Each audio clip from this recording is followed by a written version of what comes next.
आज हम जागो में ये जानने की कोशिश कर रहे हैं कि आप अपने गुस्से को कैसे काबू में रख सकते हैं, क्योंकि गुस्सा आपको दीमक की तरह खत्म कर देता है, आपके शरीर पर पॉइजन की तरह काम करता है।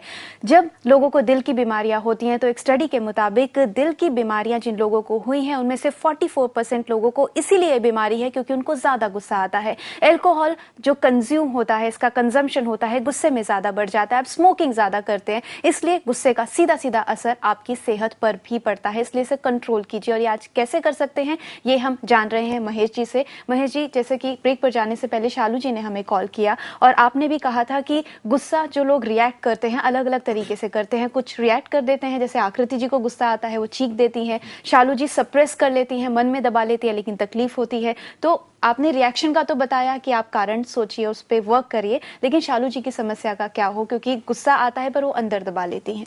देखिए, सप्रेस्ड एंगर एक्सप्रेस्ड एंगर से और खतरनाक है, क्योंकि एक्सप्रेस्ड एंगर में ऑब्वियसली आप चीज निकाल रहे हो बाहर, तो आपके अंदर वो एक्यूमुलेट नहीं होता, लेकिन सप्रेस्ड एंगर के अंदर वो एक्यूमुलेट हो जाता है। उससे डिप्रेशन और हाइपरटेंशन, इस तरह की चीजें हमारे पास आ जाती हैं। खास तौर पे जो सबसे बड़ा नुकसान होता है सप्रेस्ड एंगर में वो है सेल्फ एस्टीम का।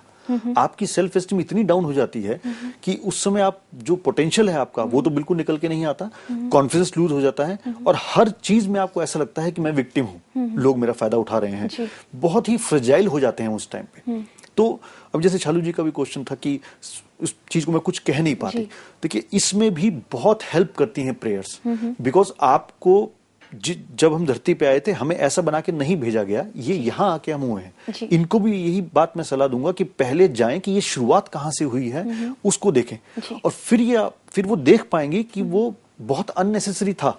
वो शुरुआत जो थी बहुत अननेसेसरी थी। वहां से ये अपने आप को एक्सेप्ट करें कि मैं आज से अपने आप को एक्सेप्ट करती हूँ जैसी हूँ सिचुएशन में, और वहां से अपनी एक नई लाइफ के लिए प्रेयर स्टार्ट करें मॉर्निंग के अंदर कि मैं अब आगे से अपने आप को सप्रेस नहीं होने दूंगी और समझूंगी इस चीज को कि आखिर ऐसी क्या चीजें हैं जो मुझे सप्रेस करती हैं, सो दैट मेरी जो एक्चुअल चीज है वो बाहर आ सके और मैं वैसी जी सकूं जैसी मैं हूं।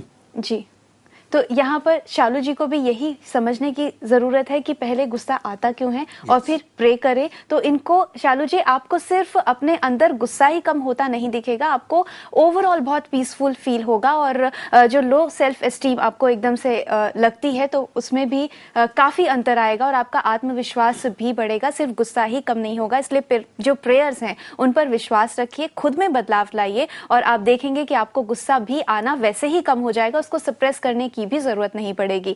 अब हमारे साथ जुड़े हैं पवन जी, अपना सवाल पूछिए। Good evening ma'am. जी गुड इवनिंग मैम, ये पूछना चाहते हैं जैसे हमारे साथ के कई सारे साथी हैं या ऑफिस में कई बार क्या होता है कि कुछ ऐसी चीजें होती है जिनमें गुस्सा बहुत ज्यादा आता है जी। उस कंडीशन में कुछ ऐसी बातें होती है कि हमने कुछ कहा, उनके तरफ से कोई रिप्लाई ना मिला, उस कंडीशन में बहुत ज्यादा गुस्सा आता है, तो उसके लिए क्या करें हम? जी पवन जी, हम जानेंगे कि आप उस कंडीशन में क्या कर सकते हैं। उससे पहले हम बात करेंगे अनीता जी से, जिन्होंने हमें दिल्ली से कॉल किया है। अनीता जी, आप बताइए। अनीता जी, आप हमें सुन सकती हैं? जी जी अनीता जी बताइए।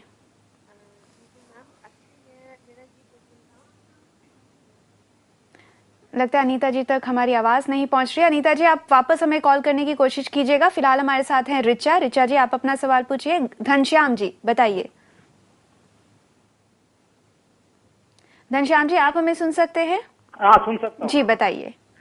Just I would like to, yes मैं सुन सकता हूँ। I would like to tell everybody that anger is a letter away from danger. Ji. If you note this, that is very much useful to everybody.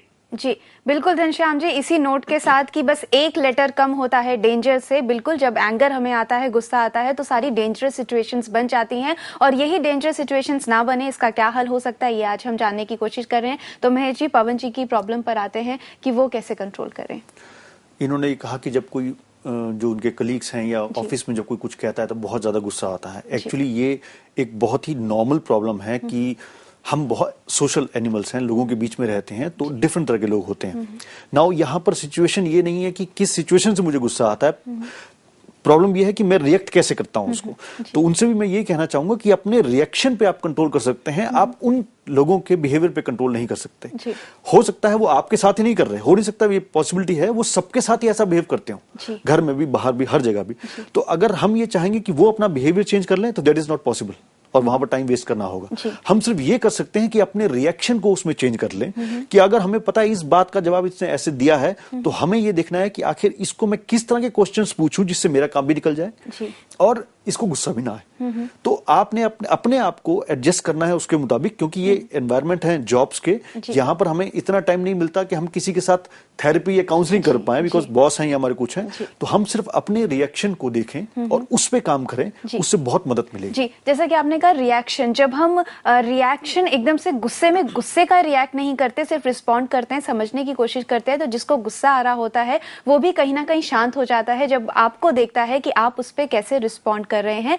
तो पवन जी, आप ध्यान रखें कि जब आपके बॉस को गुस्सा आता है तो आप कूल रहिए, आप उनसे आराम से बात कीजिए, तो शायद उनको आपका ये बिहेवियर नोटिस में आएगा और वो आपसे आराम से बात करना भी शुरू करेंगे। यहाँ रुकेंगे हम एक छोटे से ब्रेक के लिए।